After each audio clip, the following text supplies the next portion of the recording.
So much history, green countrysides, crystal clear lakes, the majestic Alps. Welcome to Switzerland. Hello and welcome to my Switzerland vlog. We arrived early today. I haven't done much today because I'm just stressed out, but we're going to downtown Zurich. One thing that I do when I prepare for a trip is watch a bunch of YouTubes.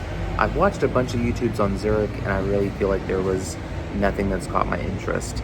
I found one place that I kind of want to see, so we're gonna go head there. We're gonna get dinner, and then the rest of our time we're going to be spending outside of Zurich, driving around to different places. So let's see what Zurich has to offer the limited time we're here.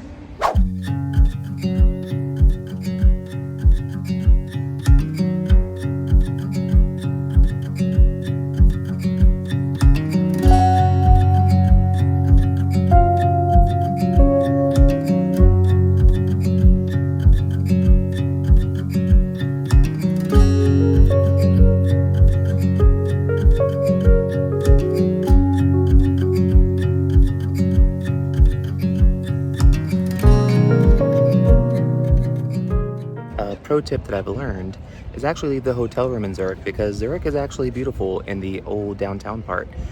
So we took a tram over, pretty cheap as it's going to be in Switzerland, and we're down by the water area, and it's actually really beautiful. So it's kept my attention now, and I'm excited to be here.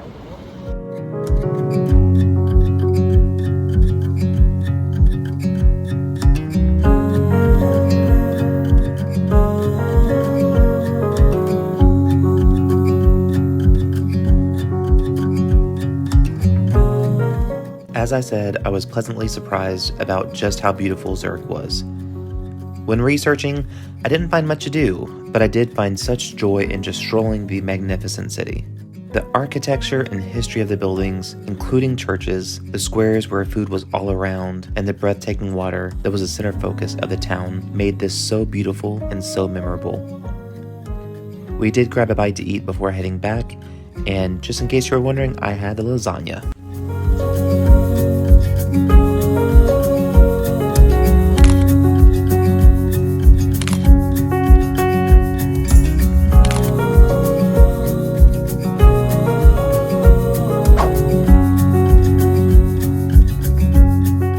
It started to rain, which really, I thought just added to the beauty of the city. Sadly, I did not have proper attire nor an umbrella to keep me dry or warm, or we'd have probably stayed and just dealt with it. But we did end up having to wrap it up for the evening.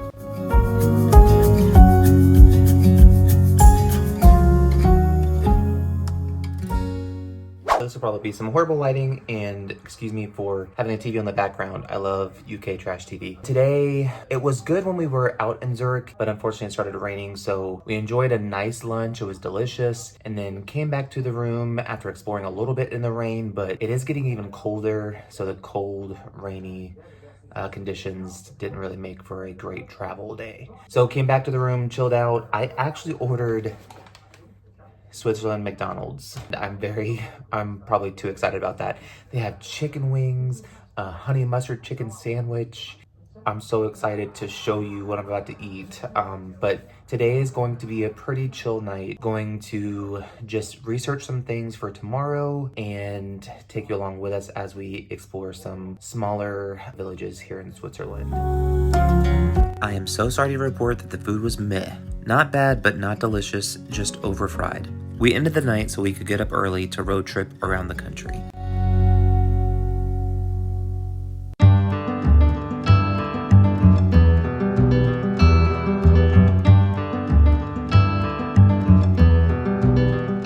When driving in the Swiss Alps, how do you get around all of the mountains? You drive through the tunnels.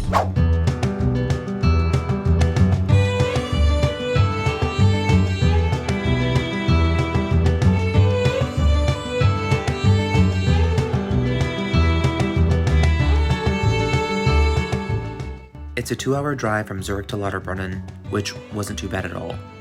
I got to see some gorgeous views and wasn't as nervous driving once I got out of the main city.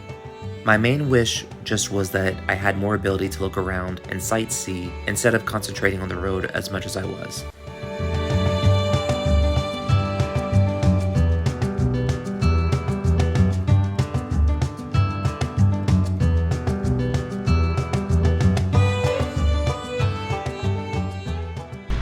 Definitely a beautiful day.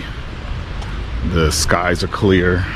I was a little concerned about the temperature, but it's really, really beautiful.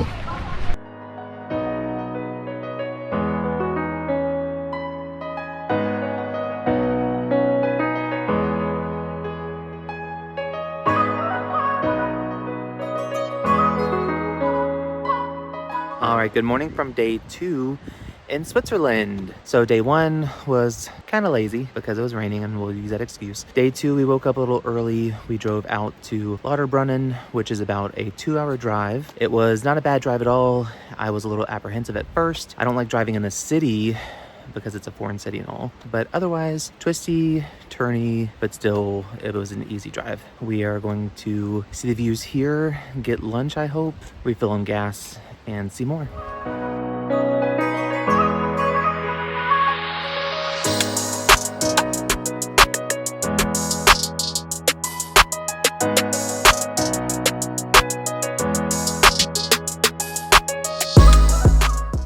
Lauterbrunnen lies in a valley between the huge rock faces and peaks. There are a total of 72 waterfalls that cascade over the rock faces and drop into the valley. There is so much to do here, including hiking trails, mountain biking, exploring, hang gliding, and so much more. It seemed like a large majority of the tourists visiting did come with some kind of equipment that would allow them to stay active while enjoying the breathtaking views.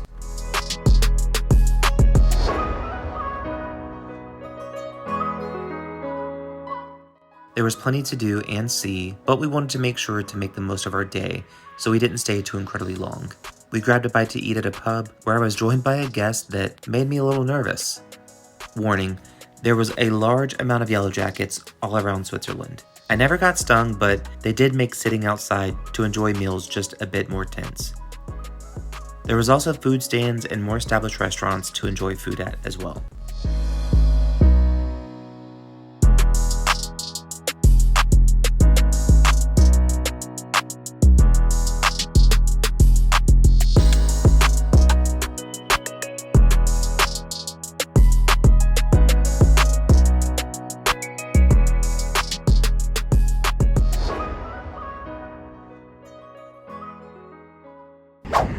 So one of my biggest gripes about Switzerland is there's no pull-offs. Everything's so beautiful and you want to stop and pull over and see everything, but they don't have great pull-offs.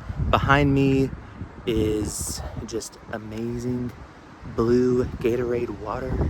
So beautiful. So that's where I'm parked currently, but I don't know if I'm supposed to be parked there. It doesn't seem like it, but what a beautiful backdrop. What a beautiful backdrop for me to be parked at.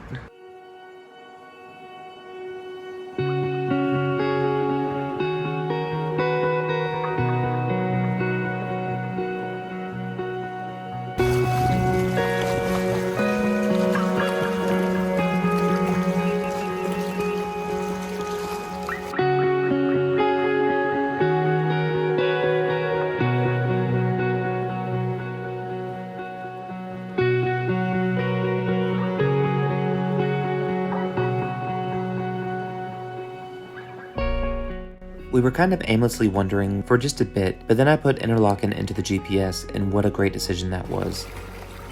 It allowed us to pass through the beauty that you're seeing, and even had a pull-off for us to be able to park and walk along the water. After taking in some views, we headed back to Zurich so we could get dinner and see Zurich at night. Alright, I came back to the room. I slept for a little bit, and now we're heading back to downtown Zurich. We're going to get a bite to eat, but we're also going to see the lights on the town at night, which I'm excited about. We're taking the tram there now.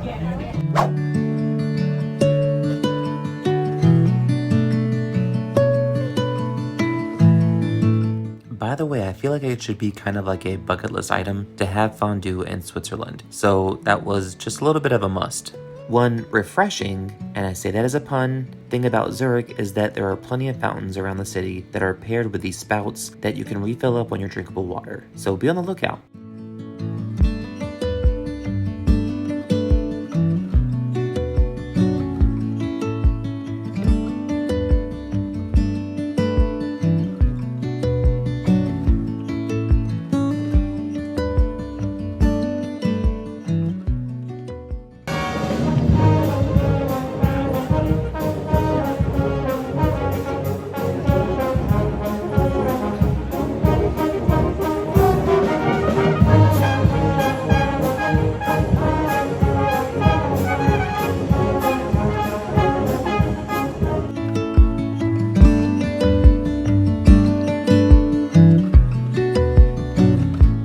The band playing in the square was a nice surprise and just added to a great evening. I have to say that going back and watching the sun go down and the lights illuminate the city was a great decision, and perfect way to end the day. Well, stopping by a dessert shop made it just a little bit more perfect.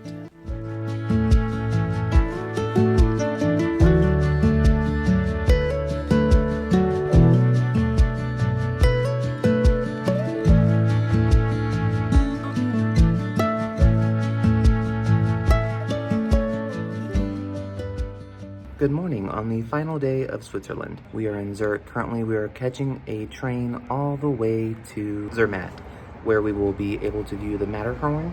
Our train is arriving now, so I'll get back to you. So we have several steps to get to Zermatt today. We already took one train. We have about 3 more. It's just gonna be a journey, and we're gonna make sure we do it right today. One thing I do find a little bit odd about Switzerland is that you don't scan in or out of the tram system. So it's almost like an honor system, but apparently sometimes they'll get on board and check your ticket. That hasn't happened yet. So sometimes I have not purchased a ticket.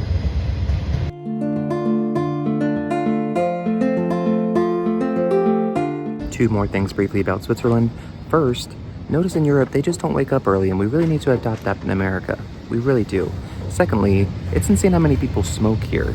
They even have ashtrays on all the tables at dinner. It's insane.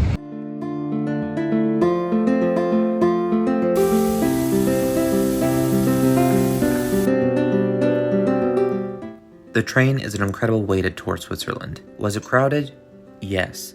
But it is a great way to see the sights without being too afraid to take your eyes off the road. I do wish I was able to capture more of the beauty that I saw, but it was hard between the reflection of the glass and filming through other people riding the train. Also, I wish I had more time in the day to get out at a couple of the locations we stopped at. 3 days in Switzerland just wasn't enough. All right, 3.5 hours later and we are at Zermatt. It took like 4 or 5 train rides. Every train was pretty much full. There wasn't bad views where I was sitting. It was just bad angles to film at because I had to film on other people. So still take the train because it was absolutely amazing. However, I just needed better seats so that I could bring those views to you. So hopefully on the way back, I'm gonna get a little bit better with that. So in Zermatt, going to look around a bit, maybe get some food while we're up here, but also take the clog train to the very top. Just talking about the ticket prices real quick, it was $130 to get here, 130 Swiss francs. So it equates to more money than that in US dollars. That was just a one-way, so I do have to pay for the ticket back. They did check the tickets on one of the train rides this time. Let's take a few views here and show you what Zermatt has to offer. Conveniently, right outside the train stop in Zermatt is a location where you buy your ticket and board to go see the Matterhorn. So yes, we're back in line for another train, this one to actually take us to the top to see the Matterhorn. So again, Switzerland does not play, it's very expensive. It's 114 Swiss franc to go to the top. Again, that's without the US conversion, so it's more than that. Let's be on our way.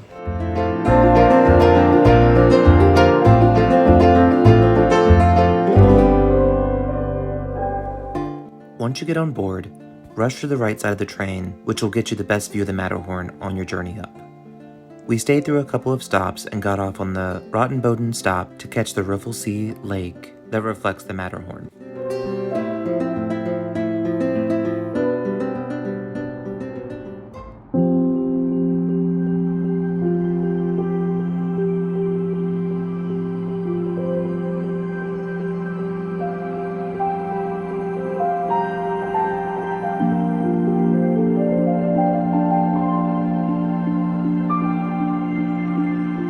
So it's about moderately crowded right now, and we had to travel all the way down here. So the bus stop is actually up there. So switchbacks, it's gonna be a hike back up. It kind of seems not that far from here, but it's not gonna be the easiest, especially because of course I didn't have water or anything like that. I'm gonna stay here for a little bit longer because I want the wind to die down. Hopefully that's going to make it a little more clear on the lake. Basically people come here because of the reflection on the lake whenever it's not as windy. Even without the reflection, it's still beautiful.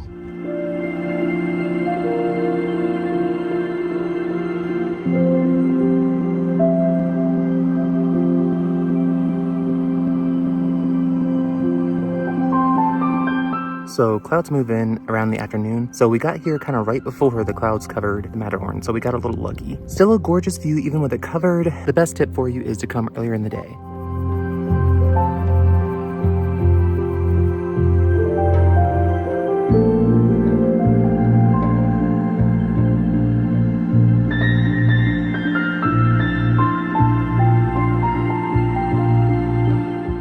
So I made it back up. Wasn't that bad. I was actually shocked. But we have a while until our next tram, so going to rest until then.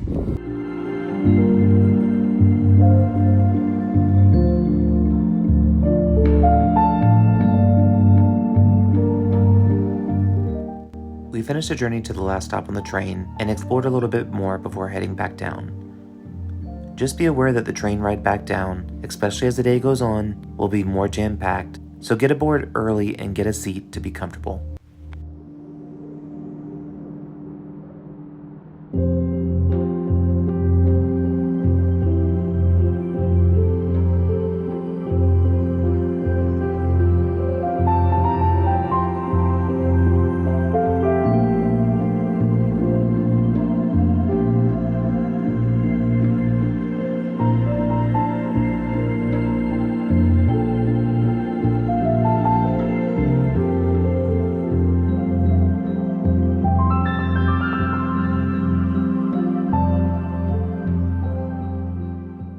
So we finished on the Matterhorn. It takes like 30 minutes to get down. It was a very crowded train ride. And now we're just trying to find food before we exit Zermatt. So the town is very touristy. It's like the Gatlinburg of the Alps.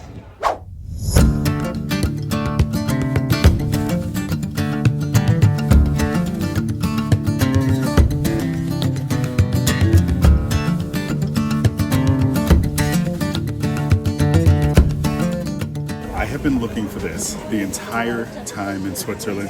So thank you so much, sir. Thank you. Definitely will enjoy it. I could hear that. There's a snap.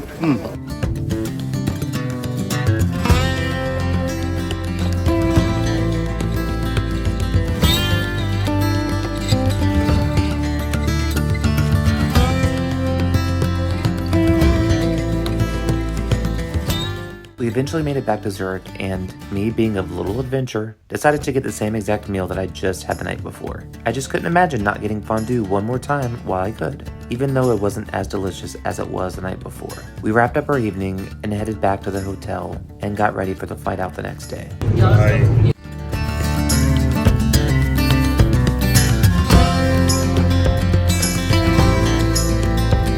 Okay, we are heading out to the airport, refilling the gas tank real quick to drop the rental car back off. I will discuss later if I suggest a rental car or not. So stay tuned for that, but I'm going to miss this place just a little bit.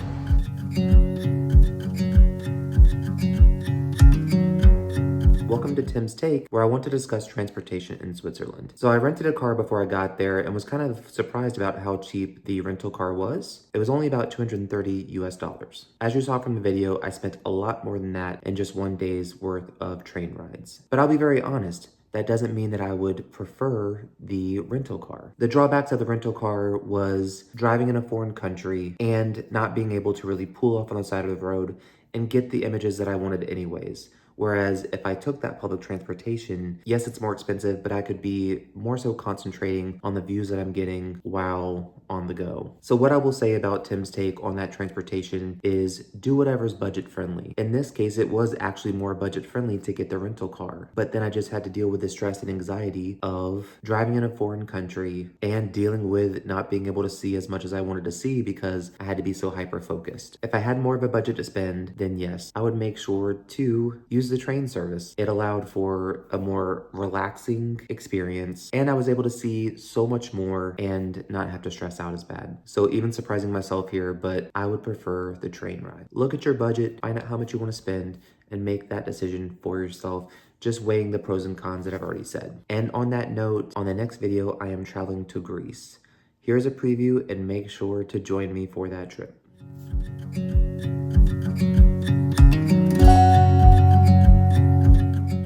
Grab your sandals and your sunscreen as I take you to Athens and Santorini, Greece in my next video. Please make sure to like, comment, and subscribe, and keep following along.